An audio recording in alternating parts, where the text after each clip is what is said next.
Hello and welcome back to Season 3 of the Fresh Finds Podcast, the show about discovering new music with good people. I'm Ryan, and joining me this episode is Rachel, who produces music under the moniker One. How are you doing today? Hi, Ryan. I'm so excited to be here. Thank you for having me. Yeah, absolutely. It's interesting because this is the first episode that I've recorded in person with somebody in my apartment, so it feels a little strange, but also, you know, it's cool. Okay, nice. Yeah, well, I'm happy to be the first one to do that for you. Yeah. Do you want to take a minute to introduce yourself and talk about the kind of music that you make and that sort of thing? Okay, so yes, as he said, my name is Rachel. I go by One, but I just have a deep love for all different kinds of music, but primarily electronic based. But I just make whatever I'm feeling influenced by in the moment, or when I'm just kind of playing around, finding new sounds or creating. I really try not to put it in a box too much and just kind of have fun and play around. But yeah, like there's some things that are more cohesive thoughts than others. Then those are the ones that usually will turn into full tracks that I end up either releasing or playing live. And I feel like so many artists have just a million, unfinished projects that... Are you really an artist if you don't have a hard drive full of unreleased stuff that will never see the light of day? Exactly. Like 90% of my stuff is just going to be in the vault ultimately. But, that's what it's all about, is just the creative process and doing it for the joy and like the sake of creating, really. Yeah, so I mainly am influenced, though, by... I really love melodic and just emotional music, but I like to combine it with a lot of different stuff. Sometimes I'll do some more dancey stuff. Sometimes I do some more down-tempo, bass-influenced kind of stuff. But I like to mesh it all together to create just a fusion of a musical soundscape journey, So do you have like a preferred term for the kind of music that you make? Because like I come from like more of the rock world. I very much feel like a tourist in the electronic music space. And so like I know some of the terms, and like the closest thing that I could think of is trance, but it's not really like trance stuff. And so like I'm curious if you have like a name that you prefer for like the style that you make. I definitely... It's hard to say because it's so diverse, but I guess IDM is a term that I like because people know EDM, but it's independent dance music or something like that, or like immersive dance music, really. Okay. So it's more deep and more emotional and I guess more experimental than like your traditional EDM, if you will. Yeah. But I just feel like electronic music as a genre in general just encompasses so many different things that I feel like it's probably one of the most diverse genres of music in that sense, because it can go in so many different directions. That's the thing. I am familiar with the terms of so many different, names of different like electronic genres, jungle and techno and trance and house and like all these different things. Exactly. But it's one of those things, and honestly, I'm not even good with metal subgenres, and that's like my genre, right? So it's like going into that type of stuff, I have no idea what I'm talking about. If anybody's like, oh yeah, what's the style of that? I have no clue. Yeah, I get that a lot. Like I said, I try not to really just put it in a box too much, because sometimes I do make more up-tempo stuff that might be in like a house genre, if you will. And other times I make stuff that might be more of like a drum and bass or jungle. Other times it's more of just like a lo-fi hip-hop. Like hip-hop influence and that kind of thing. So mainly, though, when people ask me, I just tell them I make electronic music and just leave it at that as a base, because it feels like the most palatable way for people to kind of understand what I'm talking about. I've kind of gone back to that as well with like my personal music, is I'm like, I mean, you could call it rock, you could call it metal, I'm just like, I make rock music that has pop tendencies, that's all that it is. Sometimes it's punky, sometimes it's metal, whatever. Yeah. So I was looking at your catalog on Spotify, and I saw that your oldest release dates all the way back to 2018, so that's just over 5 years ago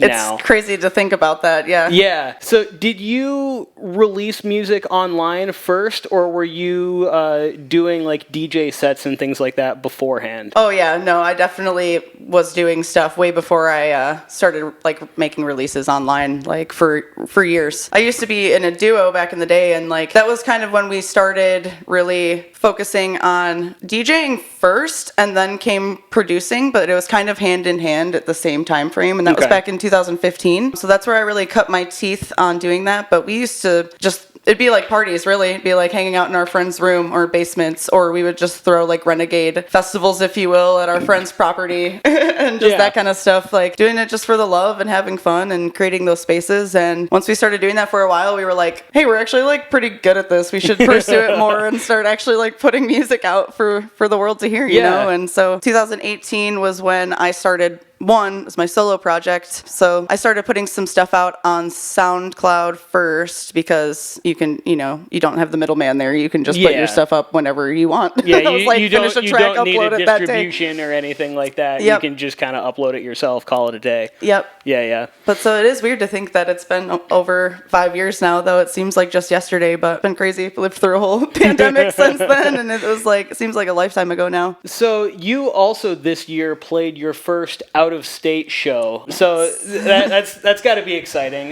Do you want to talk a little bit about that and maybe what's the next big milestone that you're looking forward to now that you've done that? Okay. Yeah, that was very exciting. It was definitely one of my goals since pursuing music has always been to travel and meeting new people and just having music be the avenue to do that as well. So that was a big success and just a really important milestone for me to be able to do that. But the way that I was really able to make that happen was through my good friend. He goes by Phrey is his moniker, but he's a producer and a DJ as well. And he knows a lot of people and came up in the scene there. And so he connected me with people down there in the Raleigh-Durham area in North Carolina. So we played a couple shows there at Halcyon is a bar and lounge there. So we played a show there. And then there's another one called Zenith. And they have like a weekly electronic music night on Tuesdays. But my friend Phrey and his friends that are producers as well, they have actually a pretty decent following there. So when I went out, I played with a couple of those guys and we packed the room out. And I was like, that's awesome. It was awesome because I wasn't sure what to expect, but I met a lot of really cool people. Another person that I met down there, his name is Fist. PH IST. I like it. But he's a really awesome producer too. He does more like deep dub, like 140 kind of deep dubstep, if you will. Type stuff. So that was cool playing the show with them down there. But yeah, I still talk to those people and definitely look forward to working with them again or connecting at like a festival or something like that soon. But I love being able to connect with other artists and just having music be, you know, the communicator that brings us all together. It's such a great icebreaker. That's one of the things that I love about doing this podcast is that it's an excuse to just shoot the shit with really cool people. You know? It's an excuse to just nerd out about music stuff too, because, you know, you don't get to do that with everybody, even though some people, you know, love music and they appreciate it. It's like sometimes I want to just nerd out about the inside stuff that you don't always get the chance to do. So that's always a good time. For sure.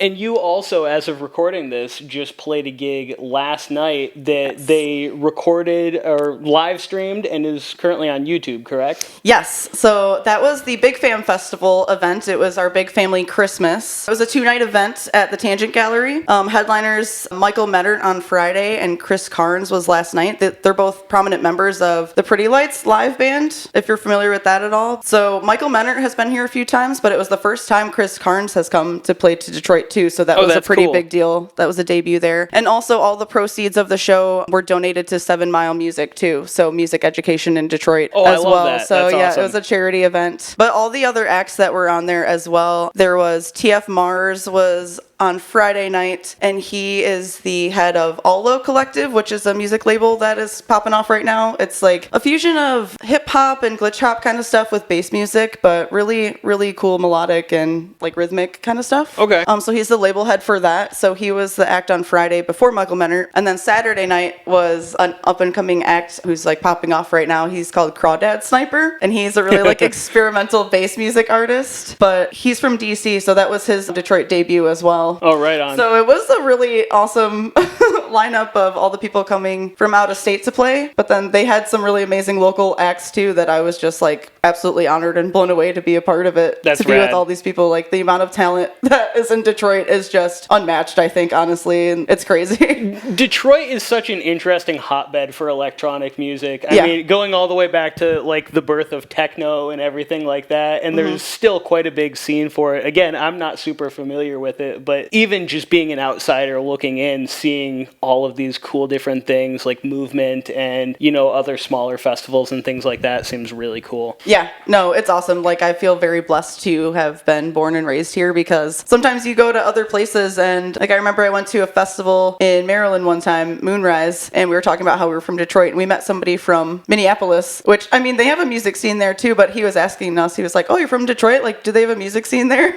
And we both kind of looked at each other and like laughed a little bit. We were like, yeah, kind of. It's kind just of a thing. It's kind of a thing. But so yeah, it's just funny because I don't know, we don't really realize that until we go to other places sometimes, how like we're lucky to have just such diversity of pretty much any genre of music has a home here. Well, and that was one of the things that kind of drew me to the area, because I'm not from Detroit originally. Oh, okay. I didn't know that. Oh, really? I thought that I told you about that. No. Yeah, I'm originally from the Upper Peninsula, way up north. Oh, man. Okay. So it was like I got the job here, but like I was also like specifically looking for jobs in like, cities that I knew had a bit of a music scene. Mm-hmm. And I think Detroit is really cool because there really is a scene for, funk music, for pop music. Less so for country and like that sort of thing. But I mean, we have like... But I still see it occasionally too, yeah. And we used to have the Hoedown in downtown, which was a huge country music festival, and like we have Faster Horses too, which is a huge country music festival as well. It's not in Detroit, but I mean it's an hour outside in Brooklyn. It's still in the area. Exactly. Yeah, so sure. That's what I'm saying. It's like you might not necessarily suspect that country is like, has a home here too, but it does, like in its own way. Yeah, you know exactly. what I mean? So, and I mean, Kid Rock, I feel like kind of bridges the gap a little bit with that kind of thing. And I don't know why I even brought that up, to be honest with you. Not like I'm a fan or anything, but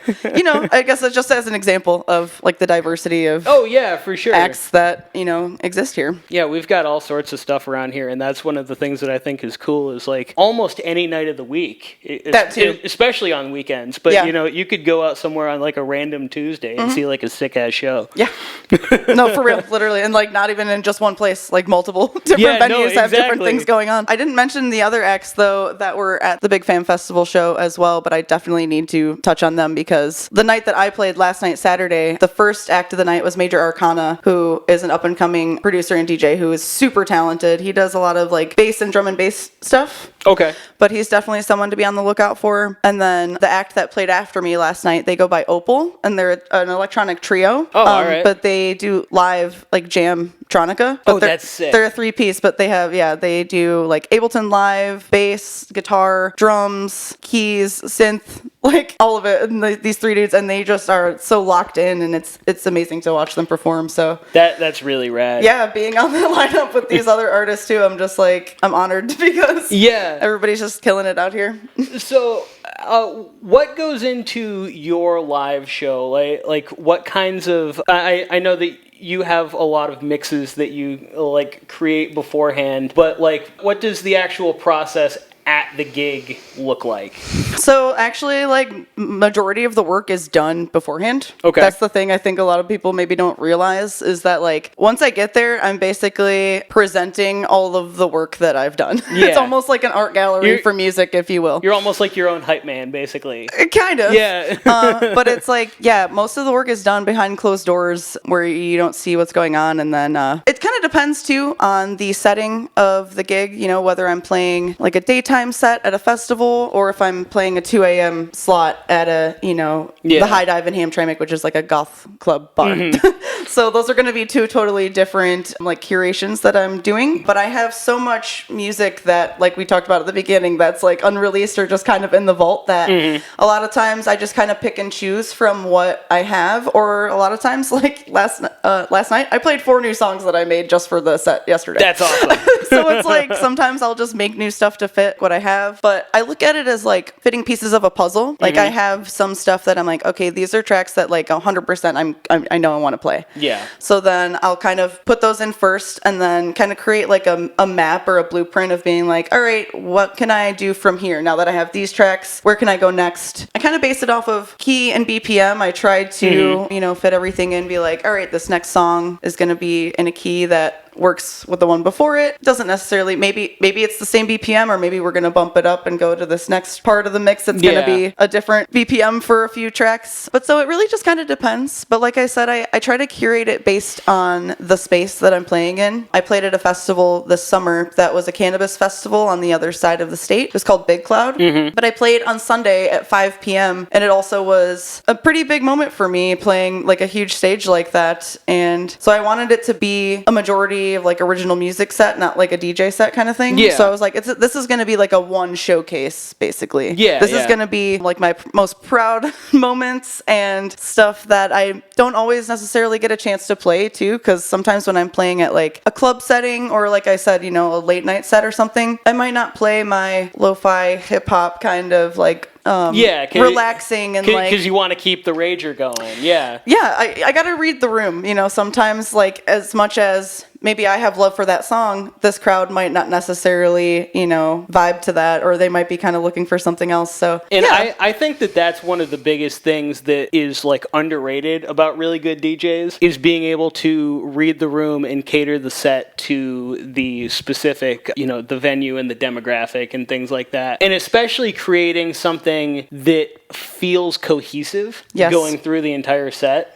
Because that's something that I feel like is, especially in like a lot of music, you know, people will release albums and things like that, and it just feels like a collection of songs, almost like you put a playlist on shuffle or something like that. And I think that that's an art that has not necessarily gotten lost, but maybe has a little bit less emphasis put on it in a lot of modern music, is creating that flow and pacing things out, because you're like, oh, if you have too much high tempo stuff, then like maybe you want to bring it down a little bit to, you know, give people a chance to catch their breath. And I think that that's something that electronic producers and DJs and things like that excel at a lot. No, it's fun, and it's like telling a story. I love going on a journey through my set, and like my favorite artists are the ones that do that to me. You know, that's my biggest influence, are the ones that I'm just in awe every time I see them, because I'm like, that was unlike anything I've ever experienced, or like I got something out of it. Like a message was told, and like they took you on a journey and, you know, told a story through their music. And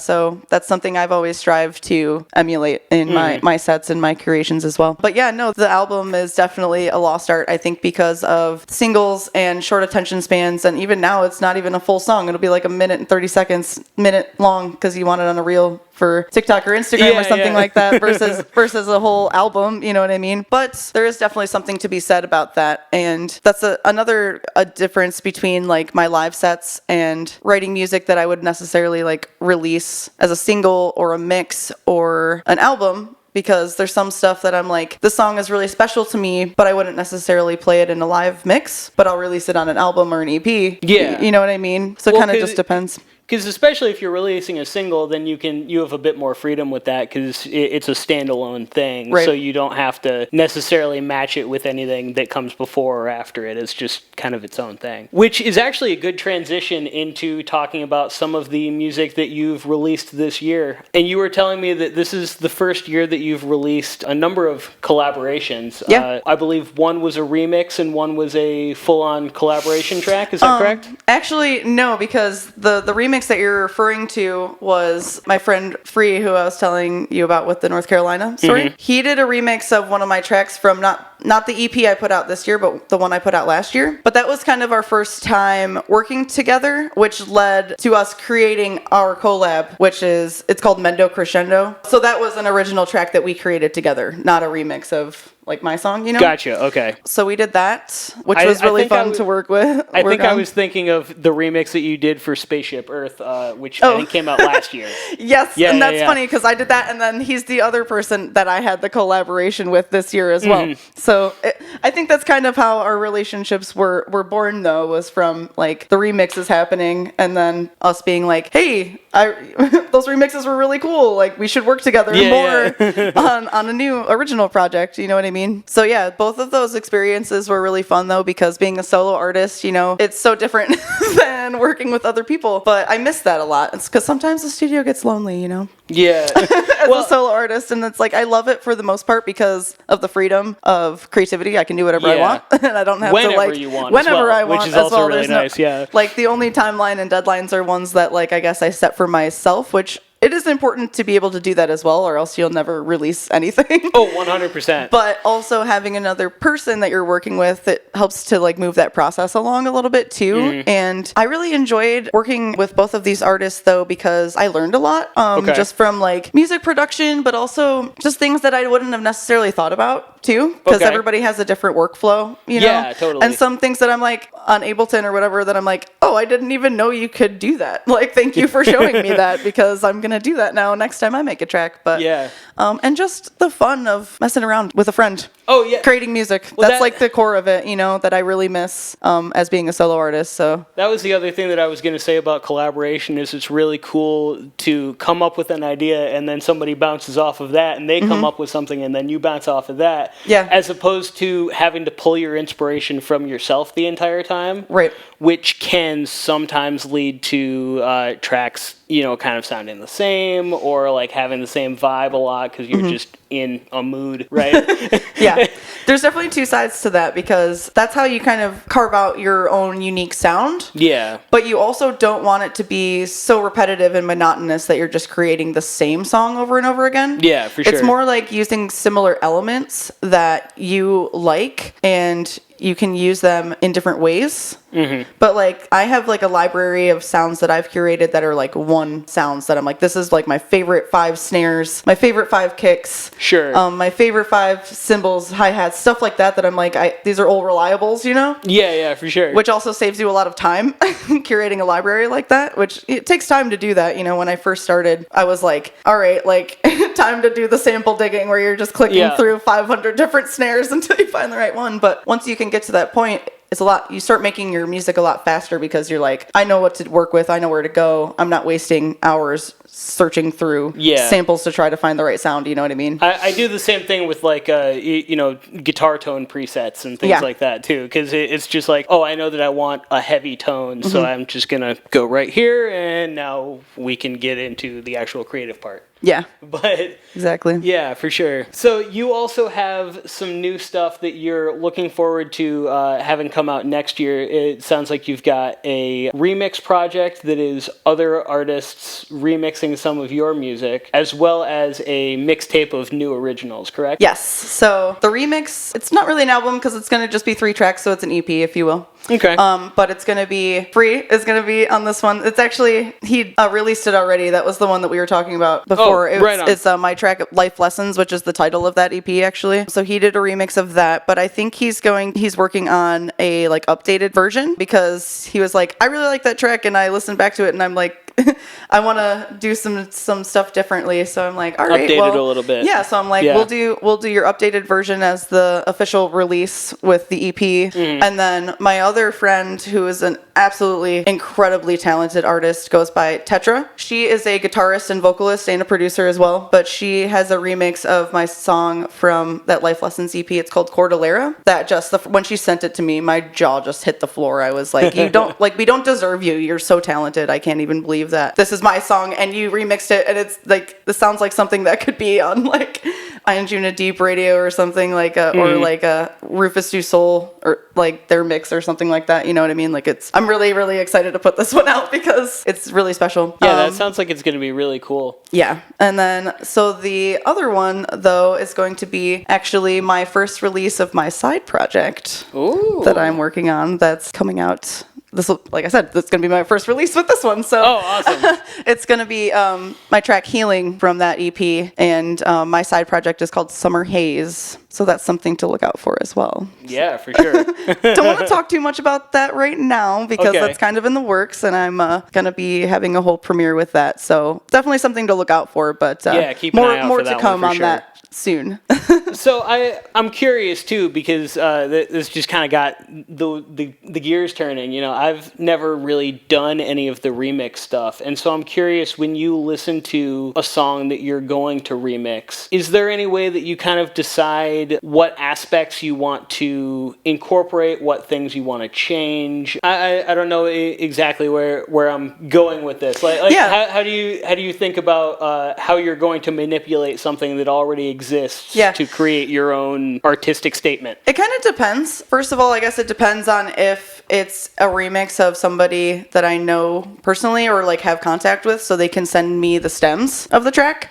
Or if it's something that's like a bigger artist that I just really like that song and want to remix it, then I'll just make an edit of the original track and just find pieces of the song that I can easily edit to make it sound clean. Okay. You know what I mean? Because there's some parts where it's like maybe only 2 or 3 tracks are playing at a time, where it's like vocals, drums, and like a bass or something. And then other times it's like 10 different tracks going on with the whole sound. So those parts are harder to edit out little things. Yeah. So I try to find like maybe in the intro there'll be like a cool vocal that I'm like, all right, I'll just cut that part out and then, use that in a different way. But then if I have like free use of like all of the stems of a track, then I'm like, I can go wherever I want with this because I've got all of like the raw versions of every element of this track, so I can do whatever I want. So with that, I just kind of will usually listen through each stem and just honestly see if anything sparks kind of anything in my mind just by hearing that alone. So usually I'll just start with that and then run with it if I feel inspired from, like a particular stem. Or I might just have something, maybe like a track that I've heard recently that I'm like, I really like that and I'm influenced by that. I want to make it in that style of like that artist or that song in particular. You know what I mean? That makes sense. So there's just kind of a lot of different ways, but yeah, like it just depends. Doing the edits of the full mix like you were talking about sounds like it would cater itself a lot more to doing more like a kind of glitchy type of stuff, but it doesn't feel like you tend to do quite as much of that. I mean, there's still, elements of stuff getting chopped up, but it's not like full-on like glitch step type of stuff, Right. And actually, one of my first remixes that I came out with on my SoundCloud, it's a remix of Closey. It's called The Golden Mask. That one, I actually had a plugin with a flute sound that sounded exactly like the flute that was in the song. So I just remade it, and just people were like, how did you get the stems? That was what they used on the original? It's very possible because she used FL Studio back then, and so I'm like, maybe we had the same plugin pack. I don't even know. It's very possible. That's awesome. She might still use it now. I don't even know. But so yeah, sometimes you just get lucky with things like that. And I was like, oh, I can just remake the melody and it sounds exactly like the original song. But awesome. Is there anything else that you want to talk about before we move on to the next part of the episode where we're going to share some tunes together? Yeah, I guess I would like to touch on the EP that I did release earlier this year back in April. Okay. This is actually my 3rd EP now, which is crazy to think about as well. It's called Eternal Memories. And this one just came about. I was actually from going to school at the time when I was getting my degree for audio engineering, and it was honestly awesome. Like our senior thesis project, if you will, was record and create original songs. That's so awesome. I was like, I'm living for this. Like my first EP was actually a very similar thing. It was funny because it was 2020, so it wasn't actually like that wasn't originally going to be the project. Yeah. Originally, I was just gonna like mix a few live shows, and that was going to be my project. And then COVID hit, and they were like, "So live shows aren't happening." Yep.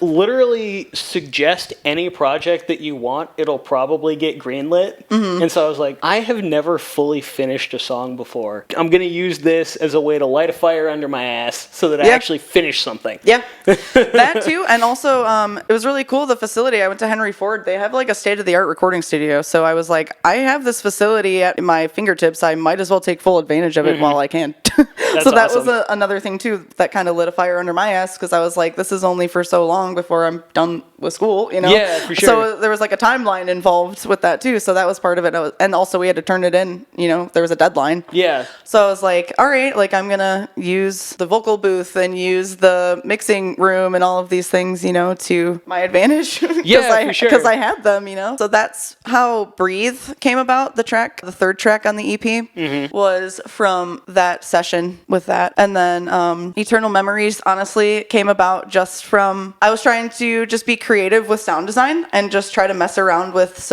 I think I had just updated Ableton at the time. So there was some new features on that and like a couple new like instruments and like audio effects and stuff. Okay. So I was like, I'm just going to deep dive into these and just play around and get creative and just see kind of what I can come up with. Yeah. And that's kind of how I came up with the intro and the bridge on Eternal Memories, was just using some like really cool delay and like some echo stuff that just, I was like, this is really cool. I think I should pursue this and make a full track out of it. And I actually sample a line from Euphoria in it. Okay. The episode where like Rue is at her dad's funeral, and the line is, you said that memories exist outside of time, they have no beginning or end, and you'll be with me forever. And I just remember watching that episode, and that stuck with me so hard, and I was like, oh my god, I have to sample that. It is so good. And like, I love music with a message though, and I just felt like that really struck a chord in me. And so I was like, I would love to incorporate that into a song. And so that one really just kind of came together naturally, which I always feel like those are the best tracks, the ones that aren't forced, you know. It was just like a cohesive vision that just I made it in like a day. It's interesting. Yes. Sometimes stuff feels like it just writes itself almost. It did. Because it's like you just have an idea and you just keep expanding on it, and you're like, oh,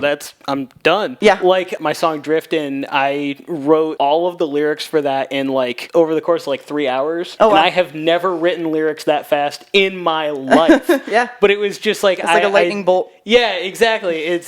And then you're like chasing the dragon almost. Sometimes you're like, I want this to happen again. And you get to the point of forcing it, and then you're like, all right. Exactly. Got to back off a little bit. It definitely is an ebb and flow. And sometimes, though, like, I'll just get struck by an idea that I'm like, I have to go in the studio right now and lay this down, because I'm like, you have to take those opportunities when they come to you, because that doesn't always happen. Like you said, sometimes you're just like, I have free time today. I should be in the studio. I'm working on this 8-bar loop, and I just can't. I'm banging my head against a wall. Like, I forgot everything I've ever known right now. And it will stay as an 8-bar loop forever. Just literally, yeah. So sometimes you're like, all right, I gotta just move on. This isn't the one. But yeah, it's like those really special moments, like you said, where the song just writes itself. Like, those are the ones that are my favorite, and those are typically the ones that are my releases. Usually are those kind of sessions. Yeah, I there's just something special about it when that happens. It's like lightning in a bottle, and you've got no choice but to just try and harness it. One other thing about that though too was that song "Breathe" was my first time doing like recorded vocals and making my own original like vocal content and chops and things like that. Cool. On one of my like official releases, because I have done it in some tracks that I either play live in a mix or I've used like that way, but it's not actually like released where you could listen to it if you wanted to. So that was pretty significant in that way as well. I felt like that was a pretty important like milestone for starting to integrate, my more live kind of elements and my own original, my voice. Yeah. So for other songs that you've done chops like that in the past, is there like, do you take it from other songs? Do you look for like sample libraries that have like vocal stems, multi-tracks, or what's the process for that? It's a combination of all of those things. Okay. It really just kind of depends. But I have a few plugins. I have this one that it's called Exhale that is so powerful and it's so cool, and it's a vocal plugin. Okay. So it has everything from like single notes to loops to slices, and it's a vocal engine, so you can go in and manipulate pretty much any parameter that you want. Oh, that's awesome. It's so cool. I have so much fun with it. And then you can also, you take like whatever that original sample would be, and then you can manipulate it into something completely different from then too, though. Yeah. Which I usually try to do, because being that it is a popular Contact plugin, Native Instruments, a lot of people probably have that. So it's like you're gonna, hear those same samples again, probably in some other songs. So I'm like, if I can manipulate it in a way that it's different than the original one, find a way to make now it your it's own. gonna be my own thing. Yeah, exactly. That's awesome. So I like to use that a lot. I use Splice sometimes, but sparingly, because of the same reason, because so many people have access to that and use it as well. It's like you don't want to have the same samples that everybody else is going to have in your song, or again, have it be just the original one without it being edited or manipulated in a different way. There's been a couple times that I've found, like, I've heard a song and I'm like, I know that sample, and it's always so had funny that experience, to me. But I've been like, I have that sample in my sample pack, and that's why I don't use that one in particular. Like, but yeah, so I try to use it sparingly and like very intentionally. Like, I'll be like, I have this vision in my mind of this element that I want right here in this song. Maybe let me just kind of like search Splice real quick to just see if they have something that kind of fits that box. And then if not, if I'm searching for too long or I'm like grasping at straws, then I'm like, all right, let me see if I can try to create it myself. Yeah. Then in that way. But yeah, I try not to use it. I try not to rely on it though. I just try to use it as like a tool to get by writer's block almost, or like if I'm banging my head against the wall, maybe just kind of get some fresh inspiration from that. Sure. So there's that, and then sometimes you just get like free download sample packs, or sometimes maybe like a bundle for cheap on like Cyber Monday and things like that. So it's definitely a lot of different sources. influences that I pull from, but that was also more, in my roots in the beginnings. Like now I'm trying to do mostly like my original vocal recordings now that I've kind of gotten that underway. That's awesome. I think that's a really cool progression for your sound to be able to, do your own original stuff like that. Yeah, I think so too. All right. This has been cool. I'm looking forward to moving on to the next part of the show here, where we're going to go back and forth with some tracks that we've been listening to recently, or artists that we just kind of want to hype up a little bit. Yeah. So I'll have the first one. We'll go back and forth, so you'll have the closer. Okay. Sticking with the kind of electronic music theme, I've got a song from an artist called Mikey Videotape. Okay. And I like the name. I found this song. It was released back in May. Okay. And I found it on he's on TikTok and also on a music production Discord. Oh, nice. That I have gone on a little bit. I find Discord weird, and like it's too fast paced for me, which makes it confusing. But anyway, I'm the same way. I'm like get overwhelmed very quickly. But anyway, so this is a song by Mikey Videotape called "The Strangest Dream." I think you'll really like this one. Okay. Fresh.